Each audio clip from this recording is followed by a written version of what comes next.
Fala guerreira, fala guerreiro, aqui é o Biro. E meu nome é Bianca e estamos começando mais um podcast Peão 4.0 e no episódio de hoje a gente vai falar sobre as mobilizações que estouraram nos Estados Unidos após o brutal assassinato do George Floyd pela polícia de Minneapolis. Essas mobilizações elas se espalharam por vários países no mundo com o grito de que vidas negras importam e também chegaram aqui no Brasil. E aqui, além da violência policial que está matando o jovem negro até dentro da sua casa, o racismo também se mostra nas dezenas de milhares de mortes pela Covid-19 e no plano dos governos e dos patrões para ampliar ainda mais a precarização do trabalho, o desemprego e a miséria trazida pela crise. Exato, Biro. O racismo sempre foi, no Brasil, uma das principais armas dos empresários e dos governos para dividir e explorar ainda mais a nossa classe. E para tratar desse tema, a gente convidou a Letícia Parks, que é do grupo Quilombo Vermelho e também faz parte da organização do livro A Revolução e o Negro pelas edições Iskra. Bora começar o programa, Bia? Bora!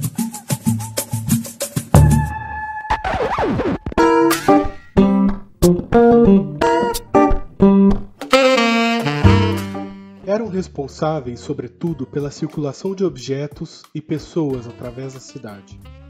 E as mulheres cobriam o alargado território urbano na condição de ambulantes. Muitas escravas e escravos dividiam sua jornada de trabalho entre a casa e a rua. Compravam o alimento nos mercados e nas feiras, para depois prepará-lo na cozinha senhorial. E em seguida, retornavam às ruas para vender comida pronta e outros produtos. Assim, após cumprirem as tarefas do serviço doméstico, saíam para o ganho na rua. Uma típica dupla jornada escravista. Esse relato é do livro Ganhadores, a Greve Negra de 1857 na Bahia, de João José Reis, que trata de Salvador no século XIX. Homens e mulheres negras, escravizados e até libertos negociavam com seus senhores a entrega semanal de determinada quantia, e assim podiam ficar com o pouco que sobravam. Eram chamados de ganhadores e foram responsáveis por organizar a primeira mobilização grevista no Brasil. Sim, a primeira greve do Brasil foi uma greve negra.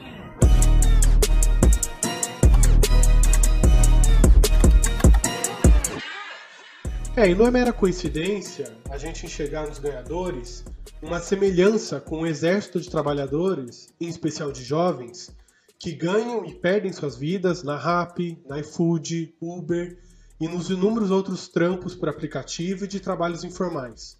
Aliás, que crescem cada vez mais aplicativos não só de transporte, de mercadorias, onde predominam homens, mas também de limpeza, manicure, babás, educação, saúde e outros tantos serviços considerados tipicamente femininos, né? E negros, que quase sempre foram informais. Sim, Biro, o que essas empresas de aplicativo estão fazendo é criar um novo modelo de obtenção de lucro, se baseando no que tem de mais arcaico, inclusive, ou seja, tudo aquilo que já era feito na informalidade por negros e negras, sem nenhum direito, em condições precárias, agora é centralizado e monopolizado por essas empresas, que não mudam nada nessa precarização, pelo contrário, elas pioram isso e ainda cobram taxas para explorar mais o trabalho desses trabalhadores.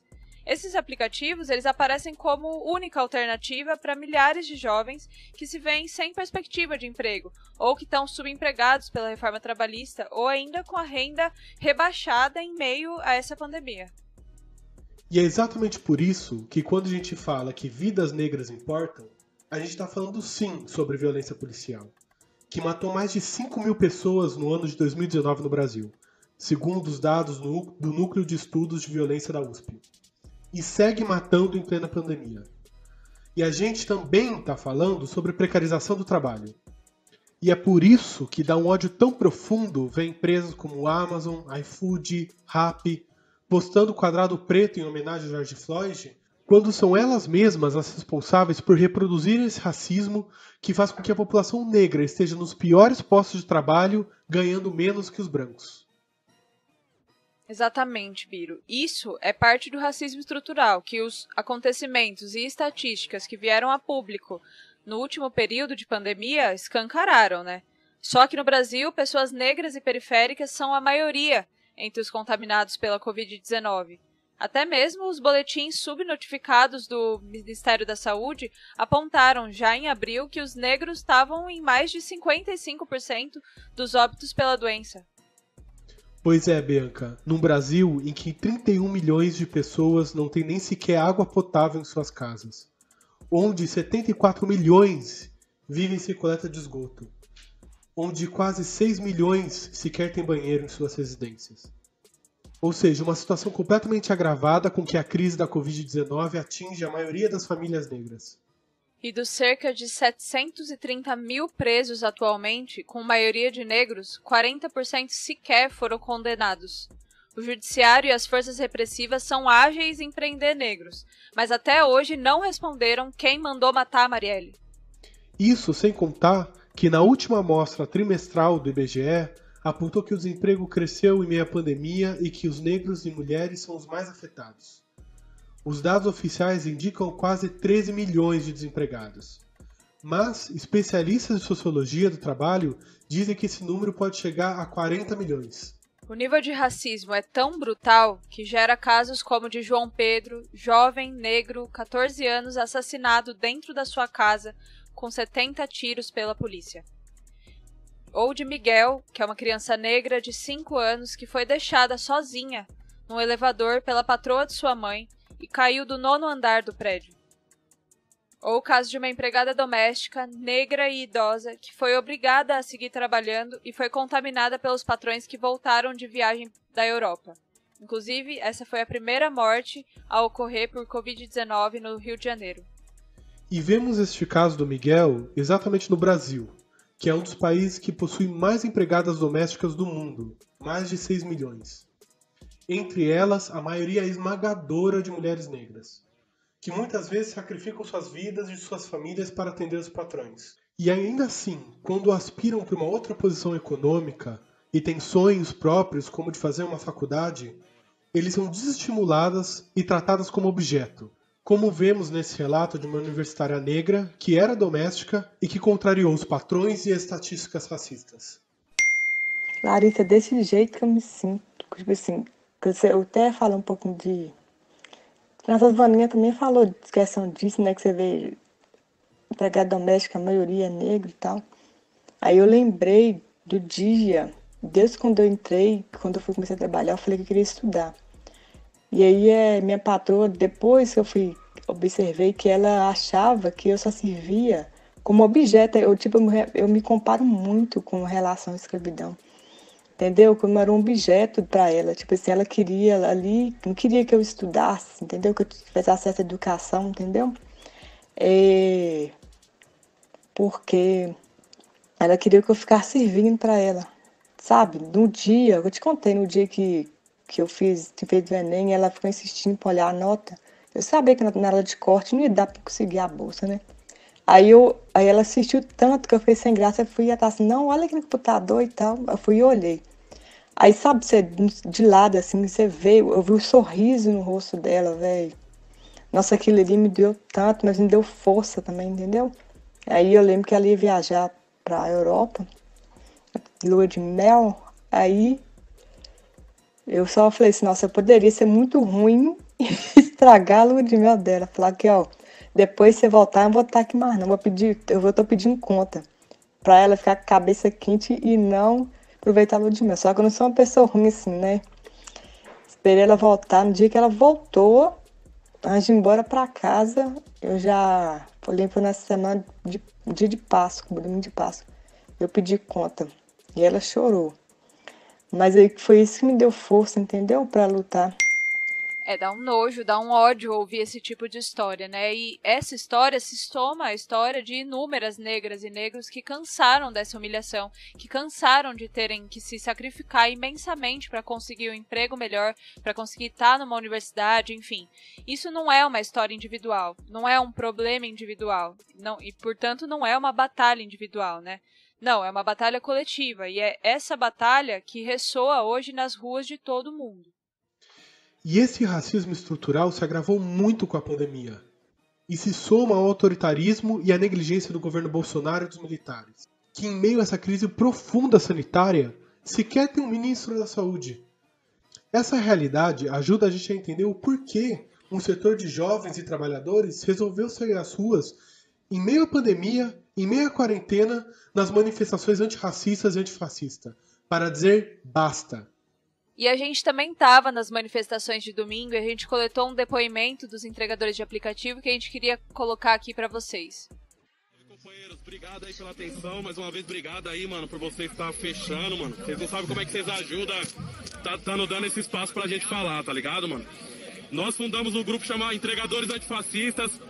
A ideia é unir os companheiros que têm esse sentimento e essa ideia de que nós somos trabalhadores, não somos empreendedores. Eu acredito que se você se considera um antifascista, não dá pra você chegar aqui com a ideia de empreendedor, certo, irmão? Você já vem um pouco pré-encaminhado. O que eu mais tenho sofrido é para encontrar companheiros que não me mandam para Cuba. Os companheiros entregadores aí, a maioria me manda para Cuba. Então hoje eu tô com esses companheiros aqui, ó, que é os companheiros que apoiam a ideia antifascista. Nós estamos aqui, a nossa luta é por alimentação, fazer com que os aplicativos paguem café da manhã, almoço, janta, café da tarde, lanche da madrugada. Só que a gente não vai conseguir falar de fome se a gente não tiver a garantia de uma democracia. Então hoje a gente veio aqui para garantir nosso direito, que é a democracia, pra gente continuar lutando, certo? Porque senão todo mundo vai ter que abandonar suas lutas para defender a democracia que foi pro ralo. E a democracia não pode ir pro ralo, mano. Gente morreu para garantir isso aqui. Um monte de gente morreu para garantir isso aqui, certo? Então vamos continuar, vamos pra rua, vamos fazer o que for preciso para garantir isso aqui. Eu quero continuar gritando, eu quero continuar lutando, certo? E eu não quero abandonar minha luta amanhã para ir defender a democracia. Se for preciso, eu vou. Morou? Se for preciso, eu vou. Morou? Mas eu quero continuar lutando pela alimentação da rapaziada. E para isso a gente precisa de democracia. Firmeza, mano? Mais uma vez aí, mano, agradecendo vocês. Vocês não sabem como é que vocês ajudam dando esse espaço de fala pra nós. Firmeza, mano? Olha os entregadores de fascista aí, ó. Certo? Rapaziada, unida, forte. E aí, vou falar mais. Um dia vocês vão ver esses entregadores virar os Black Panther do Brasil, os Black Panther de entregador, morou? Aí vocês vão falar, caralho, desacreditei, firmeza? Mas é isso, tamo junto, tamo unido, tamo no corre, o trabalho é de formiguinha, e de formiguinha em formiguinha, uma hora nós faz um formigueiro, certo?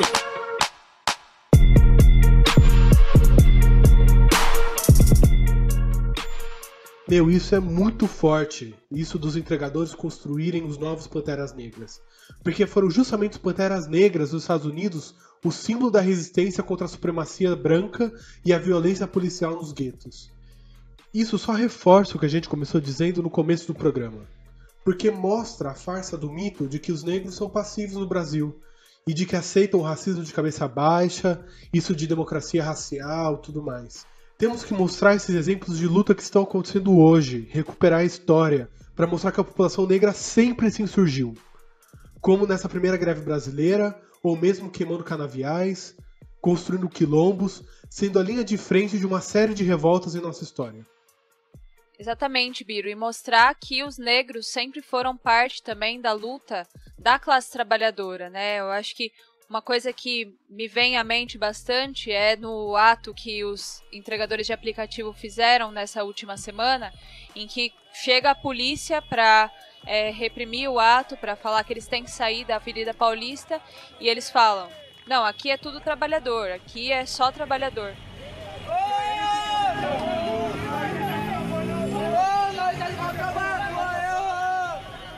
E eu fico pensando bastante nessa frase, aqui só tem trabalhador. Essa é uma das frases mais comuns quando os jovens negros são abordados pela polícia nas ruas, né? Eles precisam se justificar do porquê eles estão na rua e o que eles são, para não apanhar ou correr riscos maiores. Bianca, essa frase do entregador que estava protestando na Paulista contra as condições de trabalho das empresas de aplicativo mostram exatamente como tem uma relação profunda entre raça e classe, racismo e precarização do trabalho. E justamente para falar sobre isso, a Bianca aqui gravou uma entrevista com a Letícia Parks, que faz parte do Quilombo Vermelho e do Esquerda Diário. Vamos soltar a entrevista aí para vocês.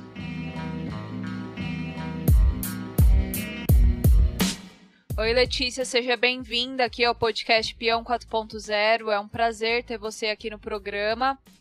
Oi, tudo bem, gente? Oi, Peão. Letícia, a gente está discutindo aqui no programa sobre essa relação, né, entre o racismo e a questão de classe.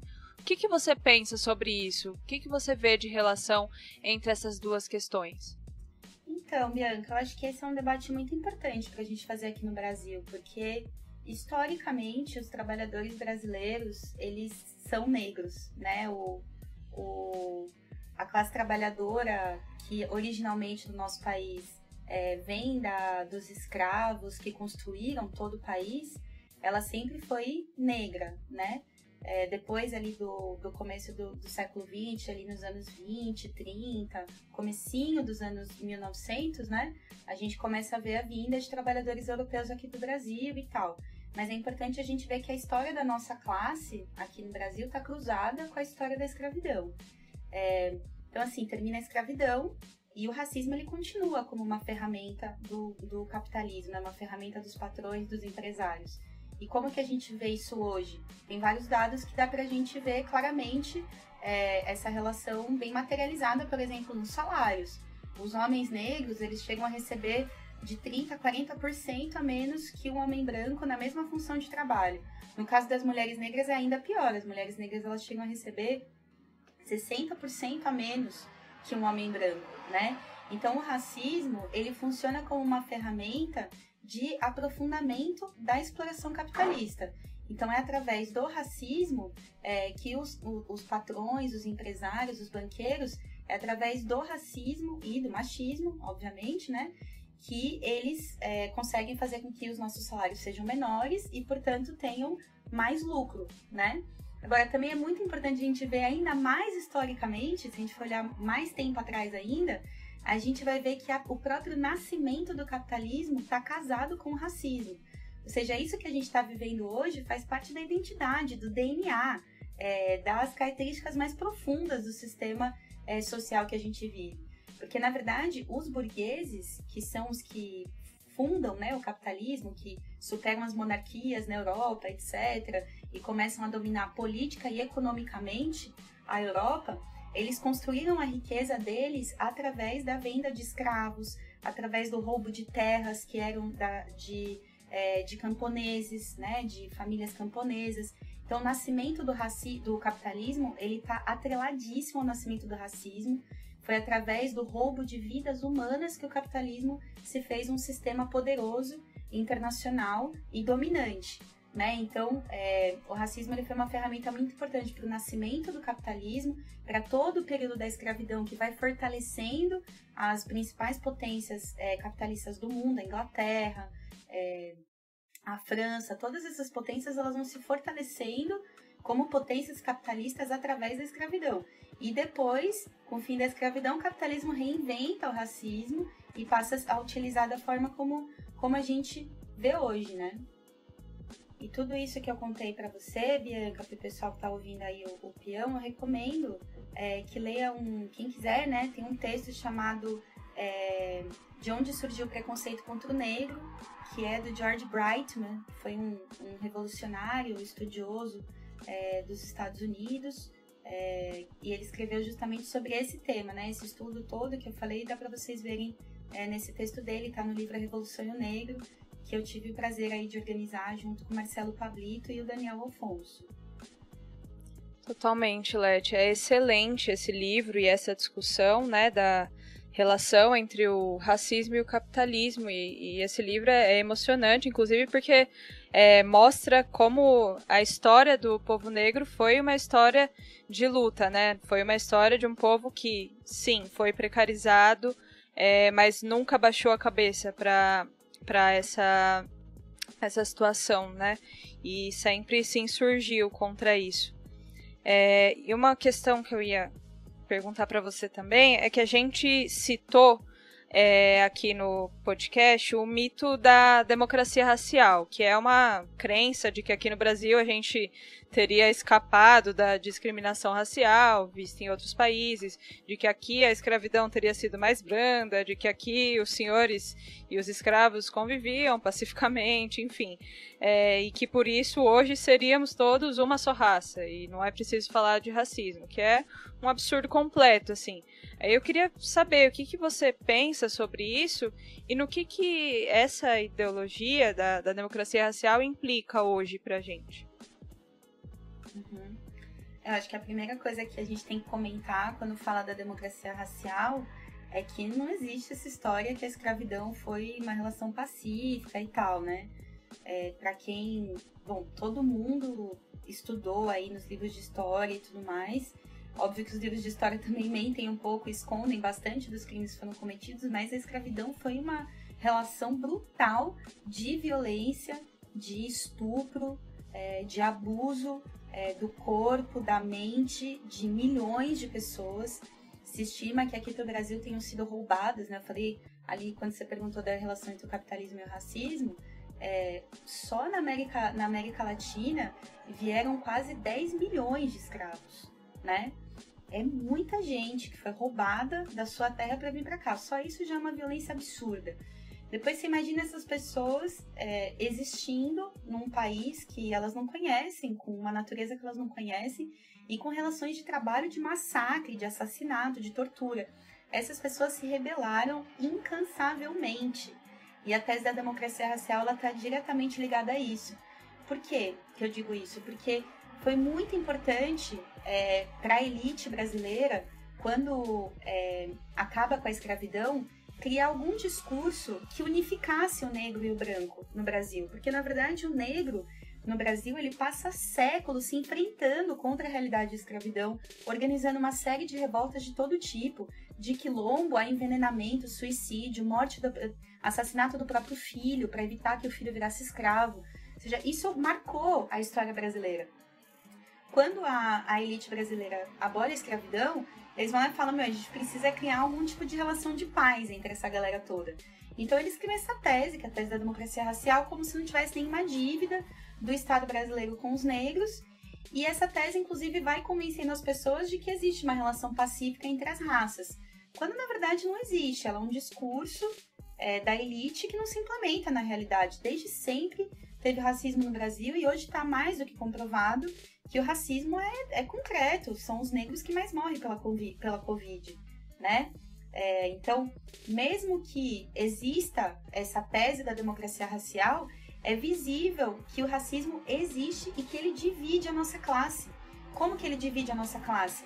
Ele faz, por exemplo, que uma camada enorme de trabalhadores negros e negras recebam salários menores, como eu falei antes, e uma camada de trabalhadores brancos recebam salários melhores. Isso pela via de várias ferramentas, da terceirização, da menor quantidade de tempo de estudo, o fato de morarem em bairros mais afastados, em situações mais precárias de vida, que levam os negros muitas vezes a aceitarem salários menores, tem menos acesso à prevenção de gravidez, por exemplo, então tem famílias maiores com mais filhos. Tudo isso faz com que a massa trabalhadora negra viva condições muito mais precárias de vida.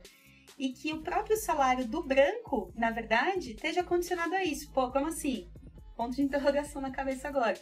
Por que isso? Porque se você tem uma massa, uma fila enorme de desempregados negros, uma camada enorme da classe trabalhadora negra que aceita salários menores porque tem uma condição de vida pior, isso faz com que o próprio trabalhador e trabalhadora branca também aceitem salários menores.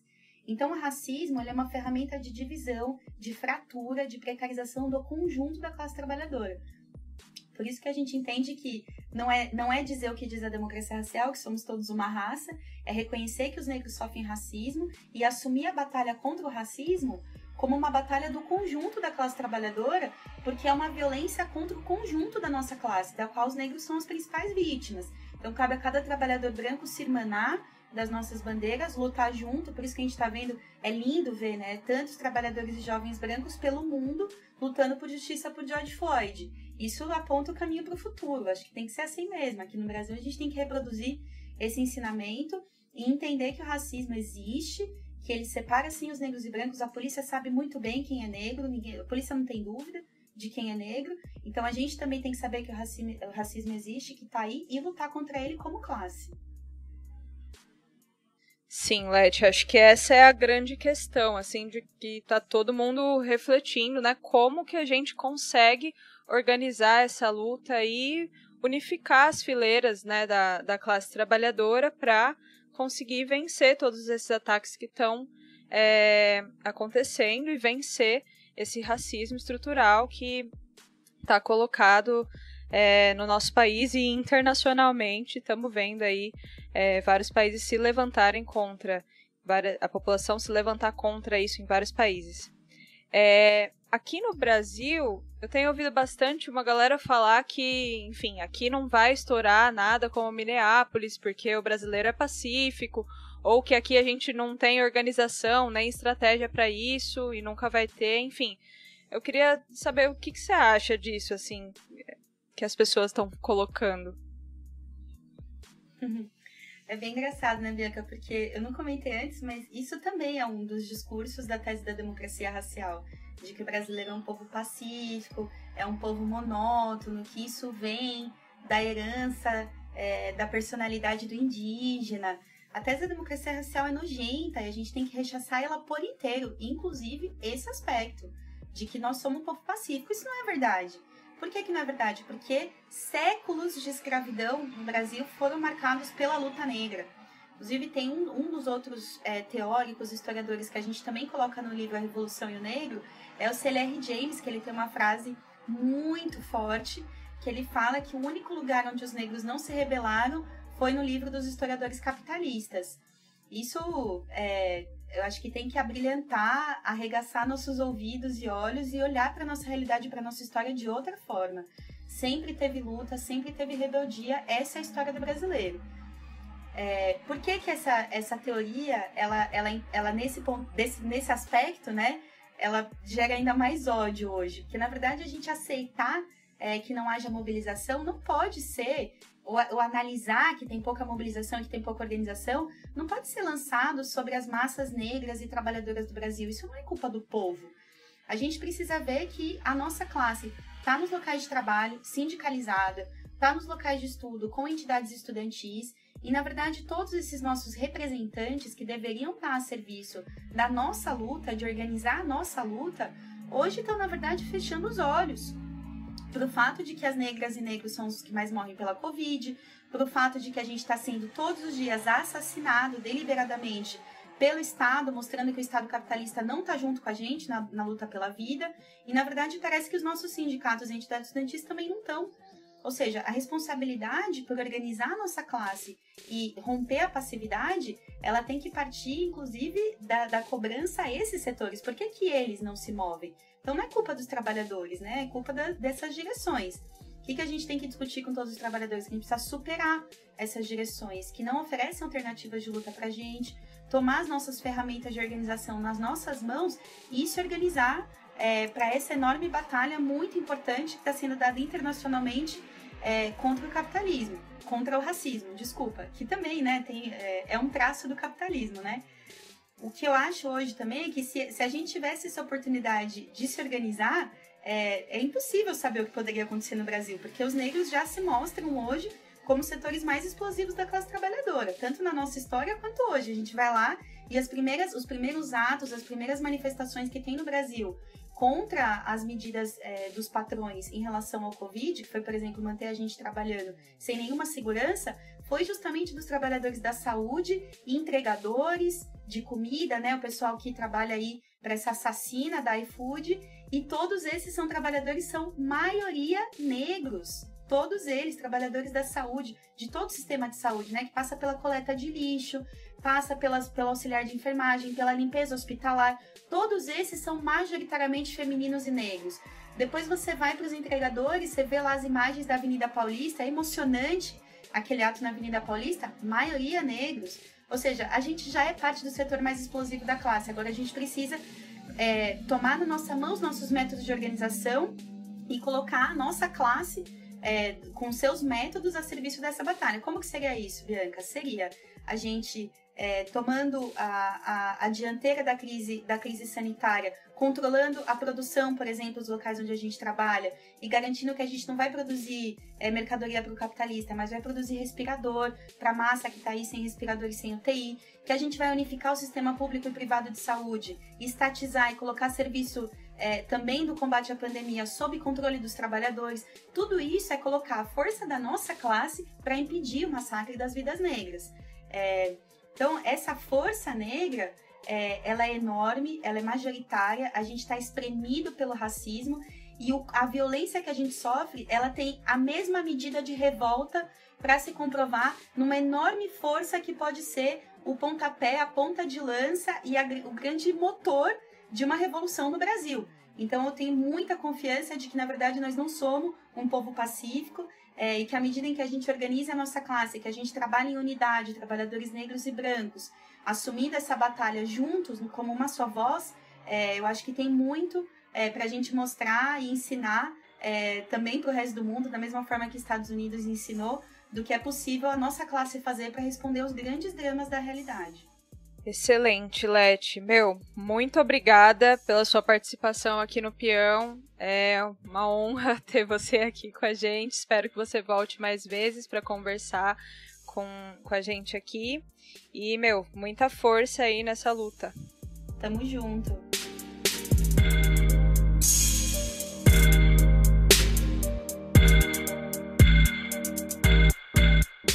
Bom, gente, depois de todo esse programa e da excelente entrevista que a gente fez com a Letícia, nós gostaríamos de convidar todo mundo para participar das campanhas do Quilombo Vermelho, para lutar pelo Fora Bolsonaro e Mourão, sem confiar no Congresso, nos governadores, no STF e nem no PT, que está sempre fazendo acordo com esses inimigos. Nós precisamos defender um programa que realmente defenda a vida e os direitos dos trabalhadores e da juventude negra, como, por exemplo, a renda mínima de R$2.000 para desempregados e autônomos, garantia de todos os direitos trabalhistas para os trabalhadores de aplicativos, efetivação dos terceirizados, leitos de UTI para a saúde pública e testes de Covid massivos para toda a população. Sim, e para fechar, a gente convida todo mundo a assistir o vídeo Como Podemos Voltar a Respirar no canal do Quilombo Vermelho, em que tem um trecho muito bom do CLR James, que é narrado pelo Marcelo Pabrito nesse vídeo, que mostra como a luta de classes pode fazer com que os trabalhadores unifiquem as suas fileiras e reconheçam quem são os seus verdadeiros inimigos. A gente vai deixar uma palhinha aqui para vocês. Boa. Em Flint, durante as greves com ocupação há 2 anos, 700 brancos do Sul, embebidos desde a infância no racismo, se encontraram cercados no prédio da General Motors com um negro entre eles. Quando chegou a hora da primeira refeição, o negro, sabendo quem e o que seus companheiros eram, se postou ao fundo.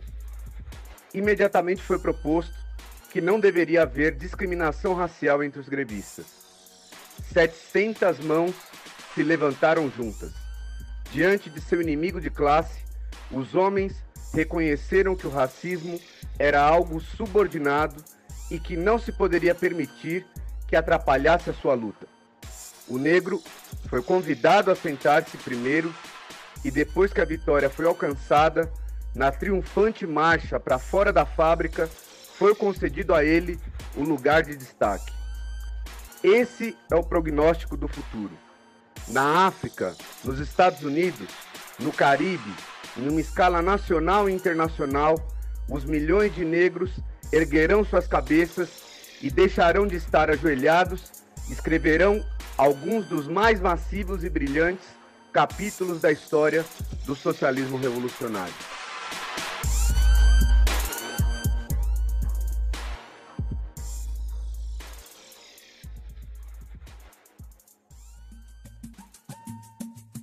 E esse foi o podcast Peão 4.0. E se você gostou, curta e compartilhe com seus amigos nas redes sociais. Mas, antes de acabar esse programa, gostaríamos de lembrar os nomes de alguns daqueles pelos quais hoje seguimos lutando. Miguel Otávio, 5 anos, caiu do 9º andar após ter sido impedido de ficar com a sua mãe pela patroa. Presente.